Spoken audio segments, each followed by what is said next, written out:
감사합니다. 하나님의 말씀 보겠습니다. 요한복음 11장.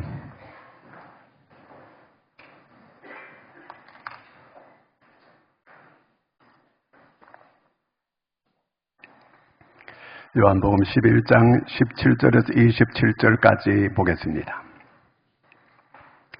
예수께서 와서 보시니 나사로가 무덤에 있는지 이미 나으리라. 같이 읽겠습니다.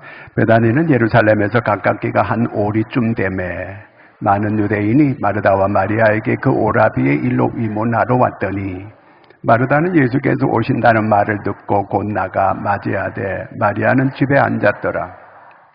마르다가 예수께 여짜오되 주께서 여기 계셨더라면 내 오라비가 죽지 아니하였겠나이다. 그러나 나는 이제라도 주께서 무엇이든지 하나님께 구하시는 것을 하나님이 주실 줄을 아나이다. 예수께서 이르시되 내 오라비가 다시 살아나리라.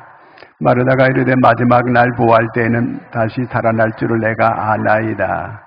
예수께서 이르시되 나는 부활이요 생명이니 나를 믿는 자는 죽어도 살겠고 무릇 살아서 나를 믿는 자는 영원히 죽지 아니하리니 이것을 내가 믿느냐. 이르되 주여 그러하외다. 주는 그리스도시요 세상에 오시는 하나님의 어린 아들이신 줄 내가 믿나이다. 오늘 여기까지 보겠습니다. 나머지 뒤에 끝까지 집에서 읽으시기 바랍니다. 오늘 나는 세 곡 할 줄 몰랐어요.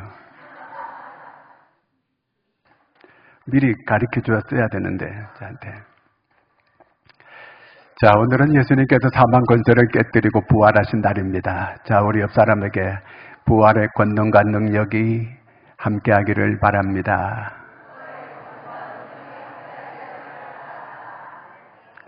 자, 미국에 실제 있었던 실화입니다. 미국은 미식 축구라는 게 있어요. 미식 축구가 있는데 그 선수가 게을르고 능력도 없고 열정도 없고 그래서 늘 벤치에 앉아 있어요. 딴 사람들은 이렇게 게임을 해도 자기는 꼭 감독이 벤치에 앉혀놓거든요. 벤치에 왜 앉혀놓겠어요? 그러니까 별 볼 일이 없다 그 얘기 한마디로요. 자, 그런데 어느 날 이제 그 게임을 시작하기 전에 이 선수가 감독을 찾아오더니 감독님, 오늘 제가 꼭 게임에 한번 나갈 수 있게 해달라고 이렇게 부탁을 했어요. 그 왜 그러냐 그러니까 나중에 얘기해 드릴게요. 그러는 거예요. 그래서 게임을 시작했어요. 물론 이 선수는 후보니까 뒤에 이제 나중에 기회 보면 이제 한번 넣어줄까 말까 이런 감독이 생각을 가지고 있었어요. 그 이제 선수가 게임을 시작하게 됐어요. 게임을 시작하는데 점점 보니까 지게 생겼어요. 그래서 이래지나 저래지나 마찬가지니까 저는 뭐 애원하고 내보내달라니까 한번 내보내주자 하고 내보냈어요. 근데 얘가 들어가더니만 완전히 역전되는 거예요. 얘가 막 종횡무진하면서 점수를 올리는 거예요. 그래서 얘로 인해서 승리를 하게 됐어요. 감독이 깜짝 놀랐어요. 야, 어떻게 된 일이야? 네 아까 나한테 뭐라 그랬어? 그랬더니 자기 아버지가 며칠 전에 돌아가셨다는 거예요. 감독님도 아시잖아요. 우리 아버지가 장님이었다는 거예요. 근데 한 번도 자기 아버지가 자기 그 게임하는 걸 볼 수가 없었다는 거예요. 근데 아버지가 돌아가시기 전에 이렇게 말씀하시더래요. 내가 이제 네가 게임하는 걸 한 번도 내가 보지 못했고 내가 응원도 못 해주고 그랬다. 그러나 내가 이 세상을 떠나게 되면 반드시 부활하게 될 것이고 그러면 나는 눈을 뜨게 될 것이고 천국에서 네가 게임하는 걸 보고 내가 응원해 줄 거다. 이렇게 얘기를 했어요. 그리고 나니까 얘가 자기가 이제 아버지가 돌아가실 때 그런 얘기 했으니까 아버지가 천국에서 자기를 보고 응원해 줄 줄로 믿고 열심히 나가 뛰는데 그냥 어디서 힘이 나왔는지 그냥 완전히 종횡무진해가지고 상대방을 꺾고 얘로 인해서 승리를 거두게 됐어요. 자, 이렇게 어떤 아버지는 돌아가시면 얘가 아버지 죽었으니까 끝났다 이렇게 생각하는 그런 사람도 있고 우리 아버지가 죽고 부활하셔서 천국에 가 계시기 때문에 내가 게임하는 걸 다 보고 계시고 응원하고 계신다 이렇게 생각하는 사람하고는 하늘과 땅 차이에 그 차이가 있게 되는 거예요. 자, 오늘 얘기는 나사로 얘기거든요. 나사로. 이 나사로는 예루살렘에서 베다니 그래서 한 5리쯤 되는 그 베다니에 살고 있어요. 거기 살고 있는데 예수님께서 늘 갈릴리에서 이렇게 그 사역을 하고 일하시는데 예루살렘에 올라오시면 꼭 이 나사로 집에 들리시는 거예요.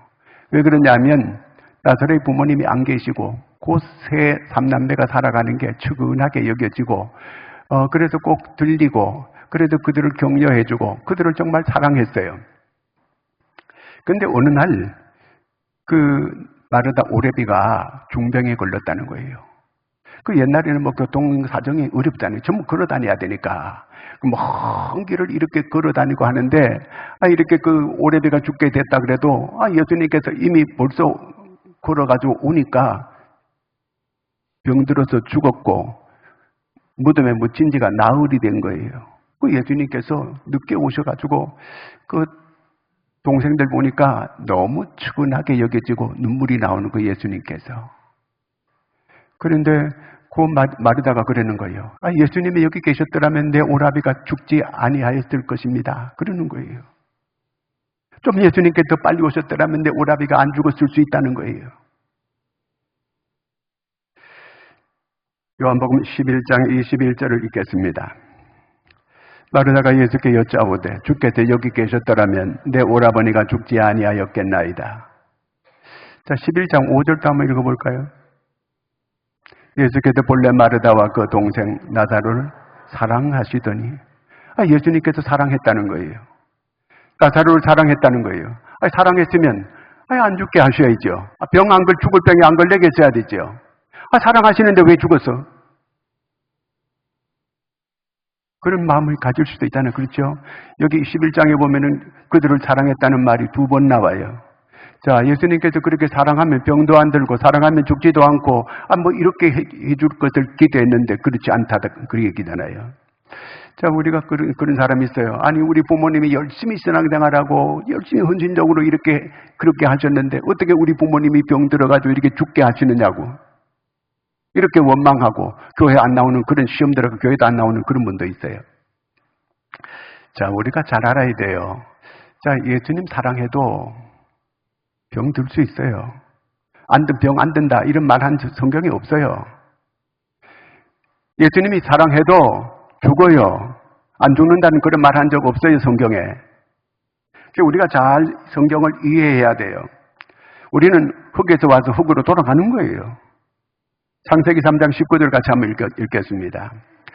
내가 흙으로 돌아갈 때까지 얼굴에 땀을 흘려야 먹을 것을 먹으리니 네가 그것에서 취함을 입었음이라. 너는 흙이니 흙으로 돌아갈 것이니라 하시니라. 우리는 흙으로 왔어요. 우리 다 흙이에요. 이제 돌아가시면 다시 흙으로 우리가 돌아갈 거예요. 그러면 왜 죽게 되었어요? 뭐 때문에 죽어요? 죄 때문에 죽어요. 모든 사람은 다 죄가 있어요. 아담으로부터 죄를 지어가지고 모두에게 우리가 죄를 짓게 됐어요. 그래서 죄의 삭선 사망이라 가지고 죄의 결과는 죽음을 가져와서 죄 때문에 다 죽는 거예요.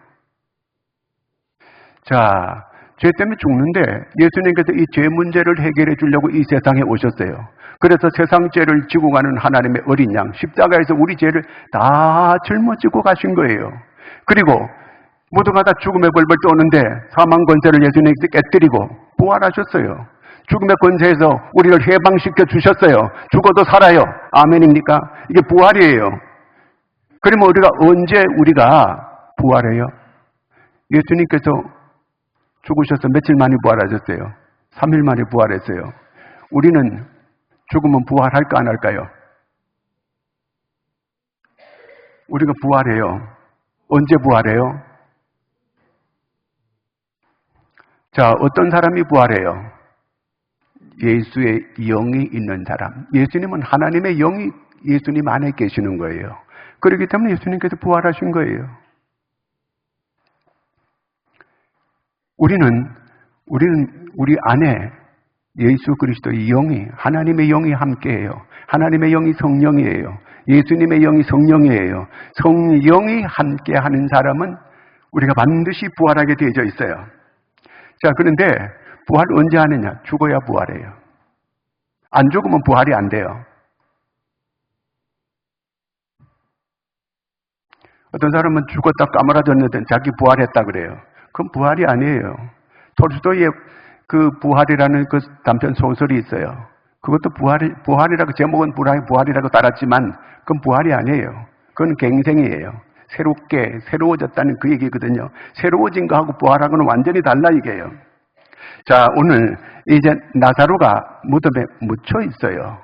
묻혀 있다고 하는 거는 저도 염을 해봐서 알지만 염을 하고 사람을 이렇게 묶어요. 이 베옷을 입히고 묶어요. 그 사람을 묶어가지고 그 이스라엘은 전부 다 석회암이에요. 석회석이에요, 돌이. 그래서 뭐 이렇게 그 쉽게 볼펜 껍질 가지고도 파낼 수 있어요, 땅을. 이게 막 버석버석하고 이렇게 석회암이기 때문에 쉽게 이런 거 가지고 뭐 이렇게 파내면 다 파적힐 수 있어요. 그런 데다가 파치고 무덤에 돌을 막아놔요. 왜? 이 짐승들이 와가지고 파먹을까봐 돌을 막아놓는 거거든요. 자, 그렇게 이제 나사로도 그렇게 시신을 처리해서 묶어가지고 이렇게 그 안에 석회암 속에 거기 넣어놨어요. 자, 예수님께서 이제 찾아오셨어요. 무덤에 가셨어요. 무덤에 가서 11장 39절 읽겠습니다. 11장 39절 요한복음. 예수께서 이르시되 돌을 옮겨 놓으라. 그 죽은 자의 누이 마르다가 이르되 주여 죽은 지가 나흘 되었음에 벌써 냄새 나나이다. 죽은 지 나흘 되는데 냄새 납니다. 왜 그 무덤 문을 왜 열어요? 이렇게 예수님께 얘기했거든요. 그 43절 한번 읽겠습니다. 말씀하시고 큰 소리로 나사로야 나오라. 죽은 자에게 예수님 말해요. 여러분, 예수님은 이런 권세가 있어요. 죽은 자도 말을 들어요. 죽은 자도 말을 들어요. 나사로야 나온다. 큰 소리 하시니까 나사로가 물론 먼저 예수님께서 그 마르다 보고 돌을 옮겨 놓으라고 했어요. 돌을 옮겨 놓으라. 자, 한번 그 다음 말씀 44절 한번 읽어볼까요? 죽은 자가 수족을 배로 동인 채로 나오는데 그 얼굴은 수건에 쌓였더라. 예수께서 풀어놓아 다니게 하라 하시니라. 자, 이렇게 예수님께서 마르다 보고 돌을 옮겨 놓으라 하고 나사로야 나오라 소리 질러가지고 나사로가 이제 일어나가지고 나오는 거예요. 근데 다 묶여 있어요. 그러니까 예수님께서 뭐라 그래요? 44절에 풀어놓아 다니게 하라. 풀어놓아 다니게 하라. 이스라엘 사람들은 이렇게 죽으면 이렇게 배로 이렇게 꽁꽁 사람을 묶어요. 묶어가지고 넣어놓는데 그 아무도 풀어줄 수가 없잖아요. 그러니까 풀어놓아 다니게 하라. 죽는 게 뭐냐? 묶어놓는 거예요. 푸는 게 뭐예요? 부활이에요. 자, 이렇게 이 나사로가 무덤에 묻혔다가 묶어놨는 걸 이제 예수님께서 나오니까 이제 풀어주라는 거예요. 참 부활이 놀라운 신비가 있어요. 어떻게 사람 죽었다 살아날 수 있지? 저는 신비로운 게 봄이 되면 참 신비로워요. 어떻게 다 죽은 것 같았는데 냉이도 땅에서 올라오고 그 추운 날씨에다 올라오고 할미꽃도 올라오고 개나리는 다 죽은 것 같았는데 노란 꽃이 나오게 되고 이렇게 꽃이 나온다는 이게 놀랍고 너무너무 신비로워 이게요. 요 생명이 있었기 때문에 이렇게 다 나오는 거거든요. 이번에 그 예천 안동 그쪽에 불 났는데 거기는 나올까 안 나올까요? 불 났는 데는 불탄 거는 안 나와요. 죽었어요. 불탄 데는 다시 제 방에는 수치 있는데 아무리 몇 년, 10년 넘었는데도 거기 싹이 안 나오더라고요. 수천 안 나와 이게 죽었기 때문에 그렇거든요. 근데 살아있는 생명은 반드시 싹이 나오게 돼 있어요. 우리에게는 생명이 있어요. 우리 안에 생명이 있어요. 예수님 안에 생명이 있는 거예요. 그렇기 때문에 그 부활하게 된 거거든요. 고린도전서 15장 20절 한번 읽겠습니다. 그러나 이제 그리스도께서 죽은 자 가운데서 다시 살아나사 잠자는 자들의 첫 열매가 되셨도다. 첫 열매. 여러분, 첫 열매라는 말을 성경에서 보면 읽을 수 있어요. 이 말이 어디서 나왔을까? 이스라엘은 겨울이 지나고 이제 봄이 막 되면은 이 보리들이 막 올라와가지고 이삭이 나오고 그래서 첫 번째 그 이삭을 언제 베느냐 하면은 6월절 때 베어요. 그 유월절 때 배워가지고 그것을 이렇게 한 단을, 맨 처음에 한 단을 딱 하나님께 드리는 거예요. 그럼 제사장이 그걸 들고 재단 위에서 그걸 흔들어요. 그걸 요제라고 해요. 그러면서 하나님께 첫 단을 먼저 드리는 거예요. 이거 첫 열매예요, 그게. 그걸 먼저 하나님께 먼저 드리는 거거든요. 그 첫 열매라는 말이 거기서 나온 거예요. 그러면 이제 유월절 때 예수님께서 십자가를 져요. 그리고 이 초실절이라고 하는 그 첫 열매를 드리는 절기가 초실절이에요. 유월절이 지나고 안식일 그 다음 날이 초실절이에요. 그러니까 예수님께서 유월절에 죽으시고 안식일을 지나고 그 다음 날 이제 부활하신 거예요. 자, 그래서 성경은 모두가 다 안식 후 첫날, 안식 후 첫날이 무슨 날이에요? 주일날이에요. 그래서 그 예수님 시신이, 안식일 날은 시신이 그 무덤 안에 계셨던 거예요. 근데 그 안식일 지나고 첫날이 주일날 새벽에 예수님께서 부활하신 거예요. 그래서 우리가 주일을 기념해가지고 우리는 주일을 지키는 거예요. 이해가 되셨어요? 왜 우리가 안식일을 성경대로 안 지키느냐? 안식일 날은 예수님 무덤에 묻혀 있었어요. 그런데 안식 후 첫날 주일날 예수님께서 초실절날 부활하신 거예요.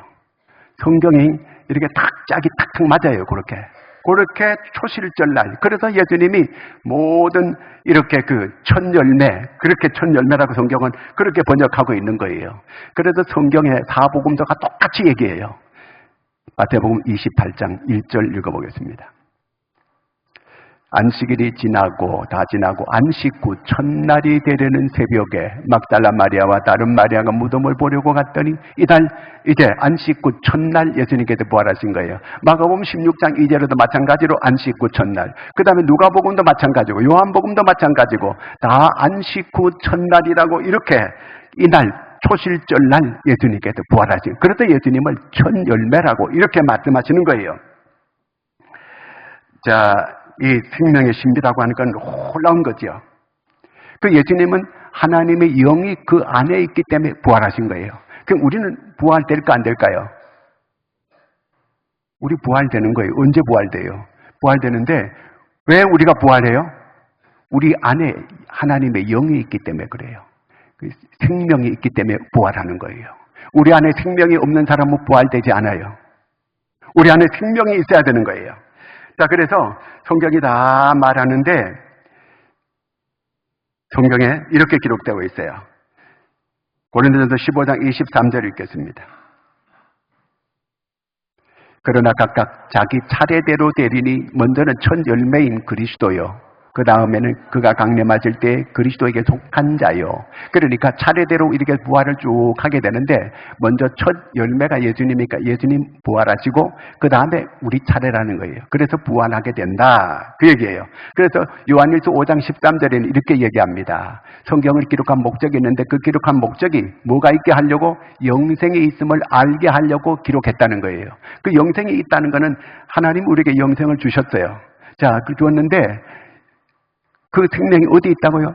요한 1서 5장 11절에 보면 또 증거는 이것이 하나님 우리에게 영생을 주신 것과 이 생명이 그의 아들 안에 있는 그것이니라. 아들이 있는 자는 생명이 있고 하나님의 아들이 없는 자에게는 생명이 없느니라. 자, 우리에게 생명이 있어요. 누가 있어요? 생명이 누구예요? 예수 그리스도의 영이 우리 안에 있다 이 말이에요. 예수님이 우리 안에 계시다 이 말이에요. 아들이 있는 자, 아들은 예수 그리스도를 말해요.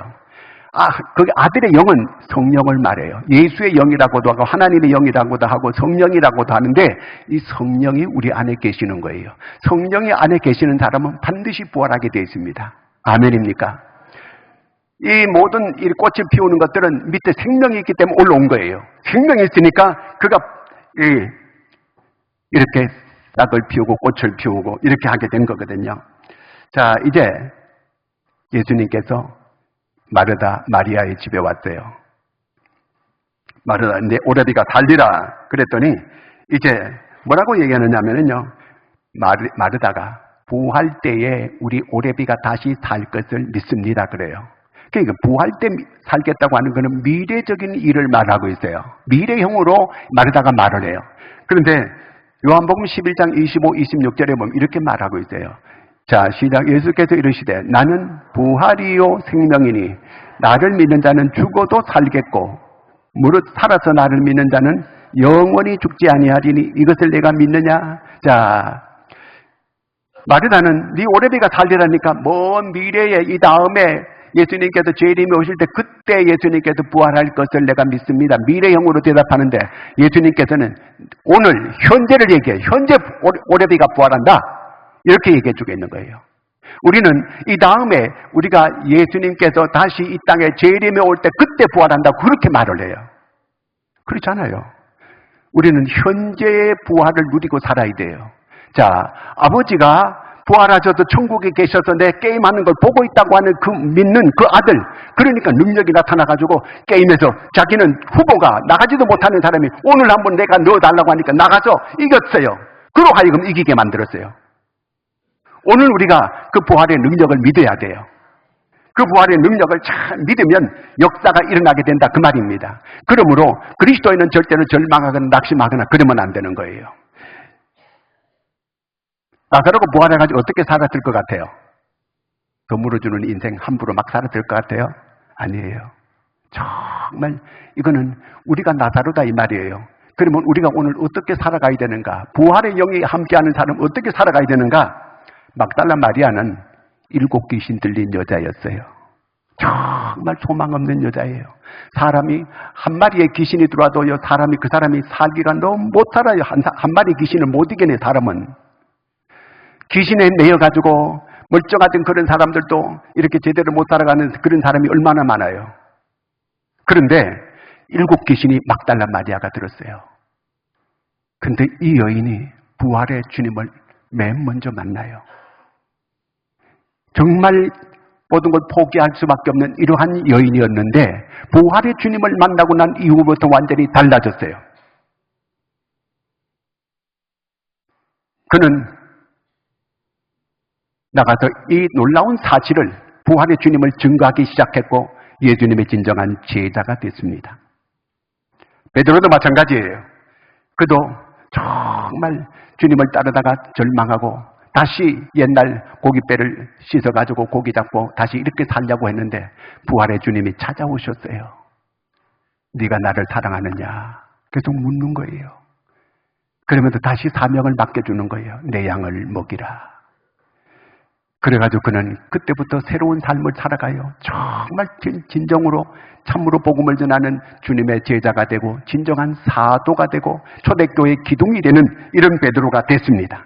수많은 사람들이 예수 믿고 핍박과 순교의 길을 걸어가고 그렇게 했지만 한 사람도 스스로 절망해가지고 이렇게 자살해가지고 죽는 사람이 없었습니다. 왜? 부활신앙 때문에 그래요. 여주에 가면은 소망교도소가 있어요. 그거는 기독교인들이 운영하는 곳이에요.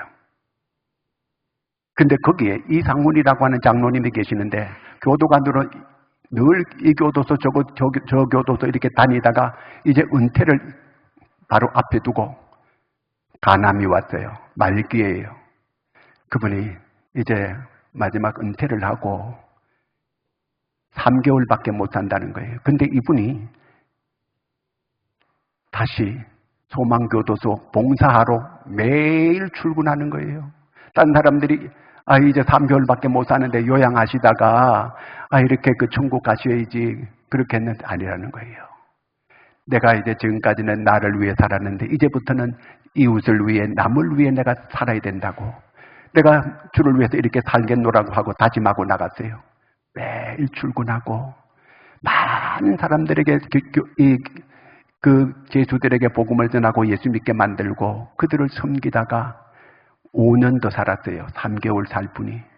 그리고 이 세상을 떠날 때 제수들이 모두가 통곡을 하고 하나님 내 생명을 저 장로님에게 1년씩 저 장로님한테 돌려주시라고 그래서 장로님이 더 오래 살 수 있게 해달라고 이렇게까지 했어요.